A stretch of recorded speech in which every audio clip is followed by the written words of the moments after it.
Parang ano lang, nag-o-observe, ano ba yan, di ba? Parang, uy, may confession pala. Pero wala, hindi sila interesado dun.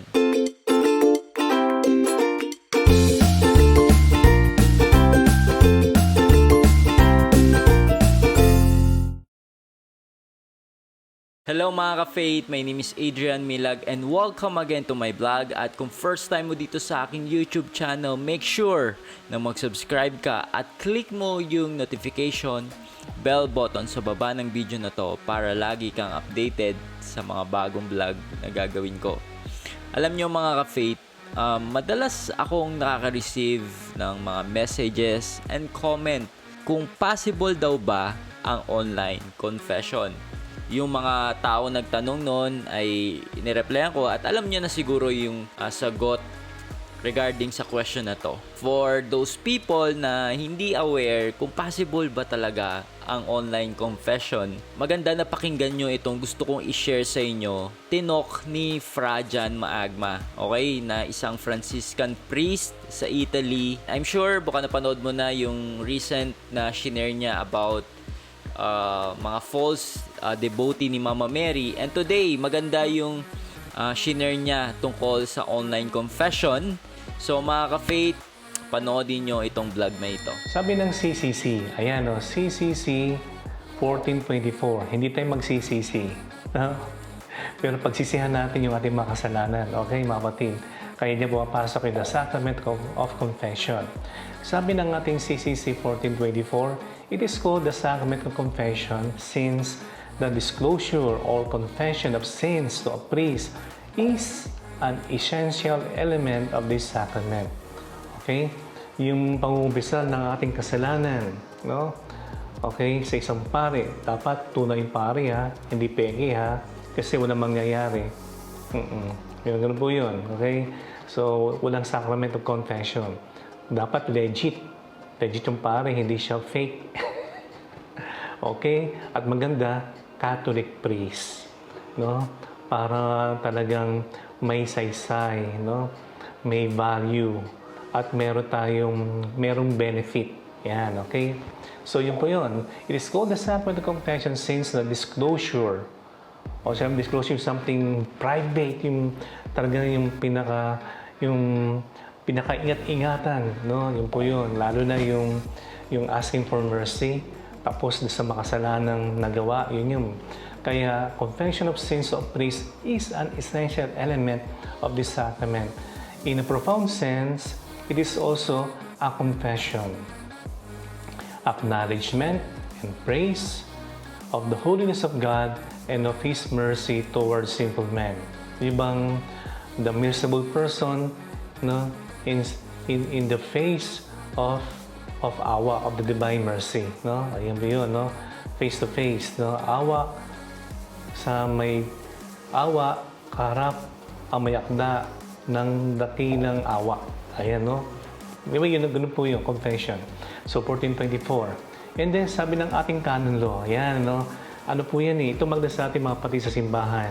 May canon law. Ang canon law po kasi ito po yung batas ng simbahan kung saan the discipline, no, ng mga mananampalataya. Yung pagdidisiplina sa mga Katolikong Kristyano, sa mga mananampalatayang Katolikong Kristyano, ay binibigyan tayo ng guide, ng gabay. So yung canon law, akala nyo mayroon tayong canon law. May mga canon lawyers, no? Kasi ang mga mananampalataya tayo, marami tayong mga problema as we deal with our imperfections and the imperfection of the church. Gumagabay ang simbahan through this canon law. So sabi ng canon law, the sacrament of penance from canon law 959 to 997, mahaba yan. Nalalo kung nag-aaral kami ng canon law, naku po, mahirap-hirap yan. Every time may meeting kami, exam. Kasi mga kaso, no, mga cases na dapat alamin o i-confront o i-solve o i-resolve ng simbahan sa different cases na meron tayo bilang isang mananampalataya. One example for this mga kapatid about the sacrament confession. Sabi ng canon, yan, ng canon 959. Yan, di ba? Kastig ang ating mga prayer partners for today. Hindi tayo nagbabitamin CC, nagkakanundo pa. Okay? So, sabi dito, in the sacrament of penance, the faithful who confess their sins to a legitimate minister. Kailang legit yung pare, yung sabi ko kanina. Hindi fake, kundi yung nagpapanggap. Kundi wala tayong mapapala. Ayan, no? So, who confess their sins to a legitimate minister are sorry for them and intend to reform themselves, obtained from God through the absolution imparted by the same minister, forgiveness for the sins they have committed after baptism, and at the same time are reconciled with the church which they have wounded by sinning. So sa kanun lo, mga kapatid, maganda yung ibig sabihin ng confession eh. Buo siya, oh. Diba? Yan na yun. Yan na yun. Kung gusto nang ibig sabihin ng pangungubisa, dyan na. Okay? Unang-una, pangungubisa ng mga kasalanan sa legit na pare o minister of the sacrament of confession. And then, pangalawa, kailangan feel sorry ka. Kailangan totoo na ikaw nagtiti ka. Okay? And then pangatlo, no, you intend to reform your lives. No? Kailangan meron talagang malino na intention na babaguhin ang buhay. Okay? And yun nga, them obtain from the absolution. At tatanggap ka ng absolution. Bang totally ma-erase ang kasalanan mo. Okay? Parang ikinula. Puting-puti, walang bahid dungis after ng confession. That's the beauty of the sacrament of confession, mga kapatid. No? Okay? And imparted by the same minister. Hindi po pare nagpapatawad si Jesus through the priest. Linawin natin, ha? Okay? Ang nagpapatawad lamang, di ba, na-discuss natin last time yan, ang nagpapatawad po lamang ay ang Diyos. No? Jesus, sabi sa gospel, no, has the authority to forgive sins. No? At yan in-extend sa simbahan through, no, legitimate ministers, no, ang mga pare. Hindi po pare ang nagpapatawad, si Jesus. Okay? So yung sinasabi doon, for the forgiveness of sins they have committed after baptism. Ano po ibig sabihin after baptism? Noon tayo bininyagan, puting-puti tayo, busilak na busilak. No? So sa pagdaan ng ating paglalakbay, tayo mga Kristyano, no, ay sumesemplang, nadudunisan, nadudumihan ng kasalanan. No? Kaya ang sacrament of confession is a sacrament of healing, no? And the sacrament of forgiveness yan, na panlilinis ng body and soul. Yan, no? So, at nare-reconcile tayo to bring us back once again sa simbahan, sa ating community, na siyang ating nasugatan, no? Kaya sabi nga, walang kasalanan na hindi nakasusugat. Yan, okay? So, maging personal man yan, o social sin, o communal sin. Okay? So, ano ulit? Ayun ngayon ang ating question. How we confront this question for today, yung ating mahiwagang tanong. Is spiritual sacrament of confession possible? Ano po sinasabi ng ating ng pastoral statement ng ating simbahan, ng ating mga legit na mga canon lawyers, no? Sabi dito, mayroon link po si taas, no, from the Angelus News, kasi 'di ba nasa pandemic tayo. Nakita yung picture, talagang gumagawa talaga ng paraan ng mga pare, talagang mailapit lang ang sakramento. Yung pare, o nagpapakumbisa sa labas, may distansya, sa parking lot, no? Para lang talaga magawa, ma-fulfill yung pastoral reality, no, bilang pare. Kaya ginagawa natin sa Healing Rosary, itong ginagawa natin, yung ginagawa ko, just to reach out using this social media. Pero, possible ba ng confession through this? Ganyan? Okay, abangan natin. Kasi may mga nagsasabi, am I less present by telephone o by video chatting o by Zoom o by mga ganon? No? Kasi ang virtual presence is real tunay. Halimbawa ito, sample natin. Hindi ba ako tunay? Hindi ba kayo tunay na nag-comment, nakikita ako? Ayan. Okay? So, yun pong question, yun pong pinaka-outstanding question nowadays, especially during this time of pandemic. Okay? Yung virtual reality. Ayan, sinasabi, no? Virtual presence is real. Yung virtual reality. The reality of virtual like this, no? Who could say that the celebrative dimension of the sacrament in this very particular, narrowly defined situation is lacking? No? Kasi may tanong po no? So, di ba pwede maging tunay yan, kahit na virtual, para para pakinggan yung aming pangungumpisal. O kahit yung pagmimisa, for example, yan. So sagutin natin yan, mga kapatid, no? Sabi dito, mga kapatid, no? Tandaan natin na the nature of confession, like all the sacraments, involves a personal and ecclesial encounter with Jesus Christ, who is the Word made flesh. Okay? Tandaan nito, ha? Yan. The nature of confession, like all the sacraments, gaya ng banal na misa, binyag, ano ba, kasal, o pangubis, basta yung sacraments po, no? Involves a personal and ecclesial encounter with Jesus Christ, who is the Word made flesh. A spiritual reality can never replace, ayan, the reality of the incarnation. Okay? Kahit na yung reality of incarnation nangyayari po kahit during the time of celebrate ng misa. Okay? Okay? Kaya mamaya, isa natin konti yung a little point, yung tinatawag na live streaming na misa. Okay? We can deepen our faith through watching a live stream of Mass, katulad nun, di ba? But we all know, it is not the same as being physically present. Okay?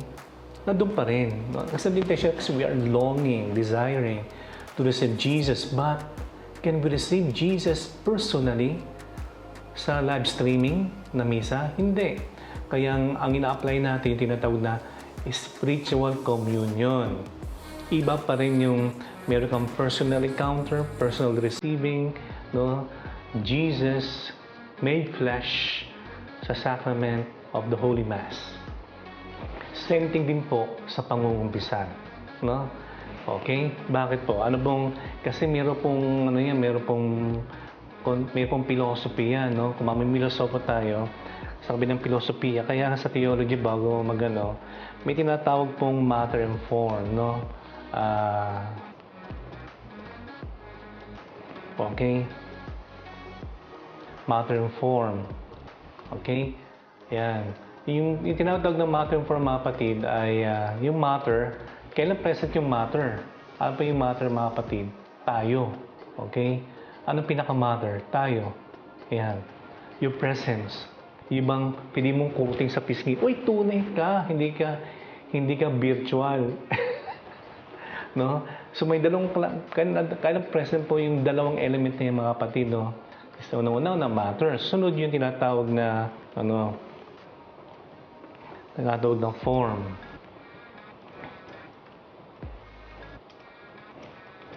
Okay? Ayan. Okay? Medyo technical ng konti, pero dito po ang simbahan natin, meron tayong sinusundan, no? Meron magandang dahilan, okay? Ano pa yung magandang dahilan niya, mga kapatid? Okay? Saan mo ilalagay? Ayun. So, isa, okay, meron tinatawag ng matter and form kasi sacrament, mga kapatid, no? Para ba yan? Para maiksi ko konti para makita ninyo, okay? Ang matter, dalawa po dapat ang element, matter and form, yan, okay? Yan, baka may nanonood dyan mga seminarista, may mga kaparian, no? Correct nyo ako, mga fathers, ha? Itong tama, ha? Okay, nire-recall lang natin, i-review lang natin. Ang sacrament po kasi, may necessity po, no? Contingent, yan, mga philosophical term. May matter and form. Yung matter tayo, personally, physical. Yung form po, yung the formula, the formula, yung talagang, yung disclosure ng tao, person to person yan, eh. Tapos yung the formula of confession and absolution, natatanggap po yung pagpapatawad. Yun po kahalagahan ng mga kapatid, no? So, kailan may matter and form. Sa spiritual, pwede yung form, pero yung matter, wala. Mismo personal na tao. Yan. So, insufficient, mga kapatid. No? So, insufficient kung virtual. Klaro niyo, mga kapatid? Klaro ba? May sense ba? May sense po ang ating pananampalataya kung bakit may konting limitations po yung virtual confession, yung ating live streaming ng misa, kasi may kulang. Okay? Napapanood natin, fine. No? Pero hindi mo personally natanggap, walang pong kulang yung element, yung matter, yung material element. No? Tayo, physical physically present. Yun. Kaya po yung sinasabi natin pananampalataya. As we move on, sabi nga ni Father Thomas Waynandi, na isang orphan Capuchin, a member of the Vatican's International Theological Commission. O, di ba? Kaya sabi niya sa CNA, sa Catholic News Agency, that physical presence is absolutely for the validity of the enactment of the sacrament. Wala, tapos na usapan mga kapatid. Kasi ang requirement, yung physicality. No? In the presence, yung physical presence, kailangan talaga. Hindi virtual. Okay? Klaro mga kapatid.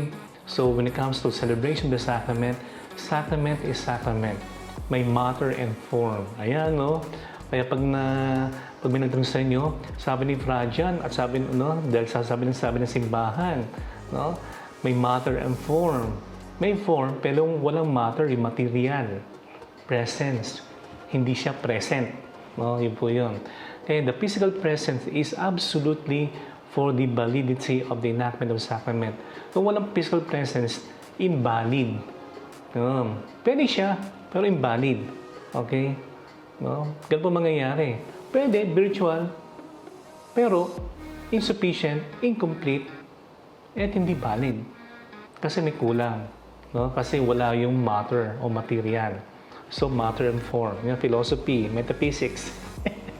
Okay, ganun po yun, no? Okay, tandaan natin na okay yun, no? Physical presence is absolutely for the validity of the enactment of the sacraments. Okay? The reason I say that, sabi niya, as we continue, the reason I say that is because the sacrament is the action of Christ performed by the minister. And for that action to take place, the priest and the penitent must be in communion. Face to face. Pwede magkurutan ng pisngi. No?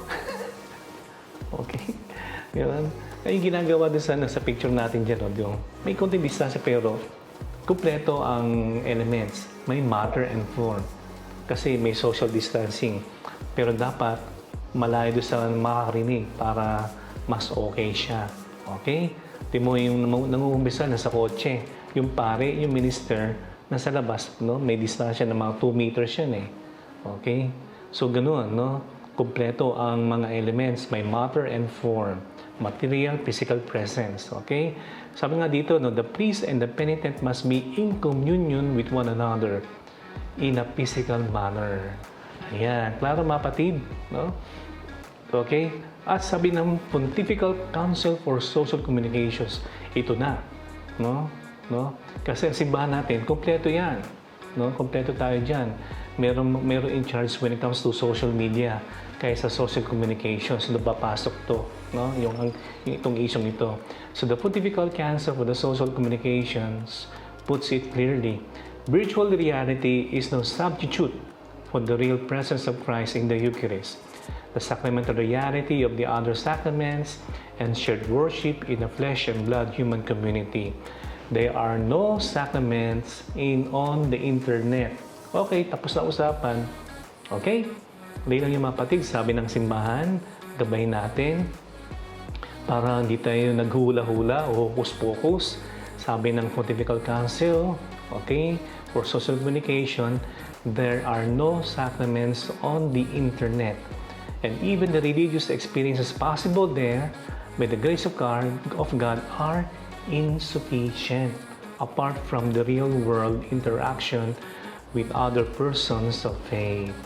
Ayan mga ka-faith, I'm sure na naliwanagan kayo sa napakagandang sharing dyan ni Fra John Maagma. At grabe, di ba talagang pinaliwanag niya bakit hindi posible ang online confession. Kasi ang sacrament of confession ay masyadong sagrado sa ating mga Katoliko.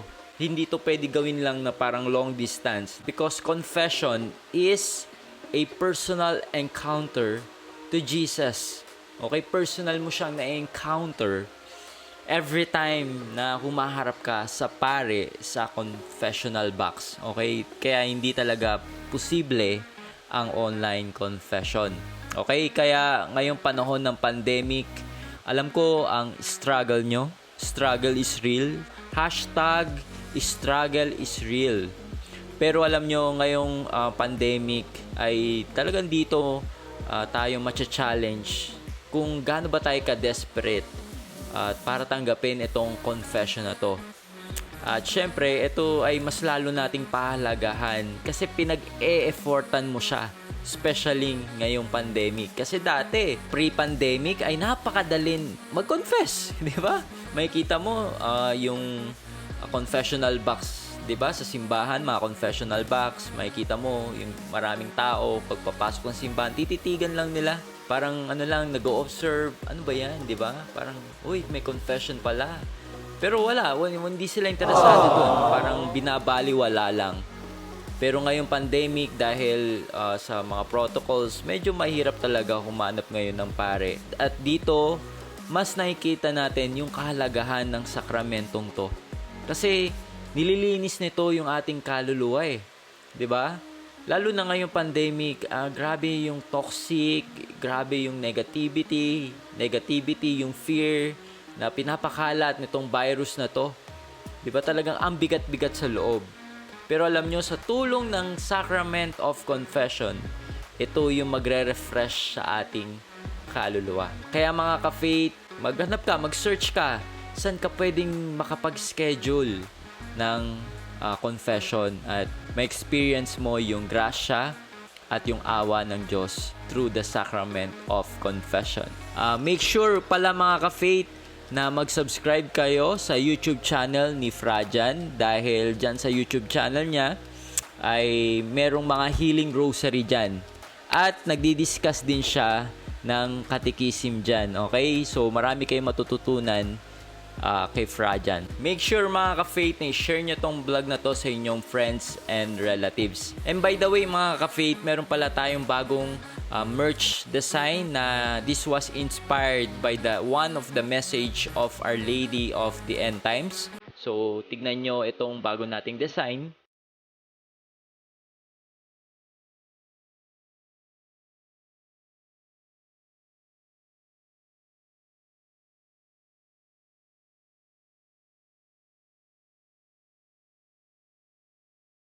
Ayan, so kung interested ka na ma-avail yung mga design na yan ng ating merchandise store, so ilalagay ko yung link sa taas or sa baba ng video na to. So available yan sa Shopee. We offer COD nationwide and nagdi-deliver din tayo sa USA.